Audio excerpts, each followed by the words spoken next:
হোয়াটসঅ্যাপে কীভাবে আপনি লাইভে কথা বলবেন ভিডিও কল বা অডিও কল ছাড়া, কোনো থার্ড পার্টি অ্যাপ ছাড়া কীভাবে ফিঙ্গারপ্রিন্ট এনেবল করবেন হোয়াটসঅ্যাপে, কীভাবে চেক দিবেন আপনার হোয়াটসঅ্যাপ আইডিটা সুরক্ষিত আছে কিনা।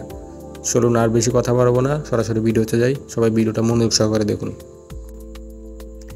প্রথমে আপনার হোয়াটসঅ্যাপের ভিতরে ঢুকবেন, তারপর আপনি যে কোনো একটা আইডি সিলেক্ট করবেন। তারপর আপনি এই স্ক্রিনটাকে উপরের দিকে টান দিবেন। উপরের দিকে টান দিলে দেখবেন এখানে একটা অপশন আসবে নিচে। এটা আসার পরে আপনি যার সাথে কথা বলার জন্য সেটিংটা করছেন তার কাছে একটা নোটিফিকেশন যাবে।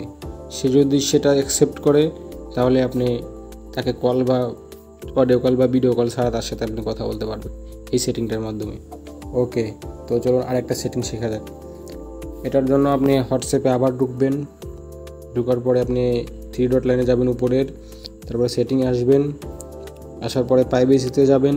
তারপরে একটু নিচে স্ক্রল ডাউন করলে এখানে দেখতে পারবেন অ্যাপ লক। তারপরে অ্যাপ লককে আপনি এনেবল করে দেবেন এখান থেকে। এটা এনেবল করে দিলে আপনার ফোনের যে ফিঙ্গার আছে সেটা চাইবে। ফিঙ্গারটা দিয়ে দিলে আপনি এখানে সিলেক্ট করতে পারবেন যে আপনি আনলিমিটেড চান কিনা, 1 ঘন্টার জন্য চান কিনা, 30 মিনিটের জন্য চান। তো অবশ্যই আপনি চাইবেন যে আনলিমিটেডের জন্যই হোক। তো সবার উপরে যে অপশনটা আছে এই অপশনটাতে আপনি ক্লিক করে ব্যাক চলে আসবেন। তো এটা ছিল হচ্ছে দ্বিতীয় নম্বর সেটিং। তো তৃতীয় নম্বর সেটিং সেটা হচ্ছে আপনি কীভাবে বুঝবেন আপনার হোয়াটসঅ্যাপটা সুরক্ষিত আছে কিনা। তো এটা করার জন্য আপনি আবার হোয়াটসঅ্যাপের মধ্যে ঢুকবেন। ঢোকার পরে 3 ডট লাইনে যাবেন। যাওয়ার পরে এই যে 3 নম্বর অপশন যেটা আছে লিঙ্ক ডিভাইস, এটার মধ্যে যাবেন।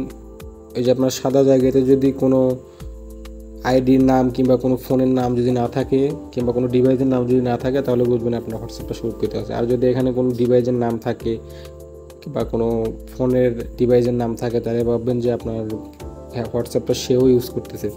তো এই ছিল আজকের সেটিংগুলো। আশা করি আপনার সবারই ভালো লাগছে। যদি ভালো লাগে তাহলে আমার পেজটাকে ফলো করে দিবেন এরকম আরও ভিডিও পাওয়ার জন্য। যদি আপনারা আমাকে সাপোর্ট করেন তাহলে ইনশাল্লাহ আমি আরও ভালো ভালো ভিডিও দেওয়ার চেষ্টা করবো, যেগুলো দেখলে আপনারা উপকৃত হবেন ইনশাল্লাহ।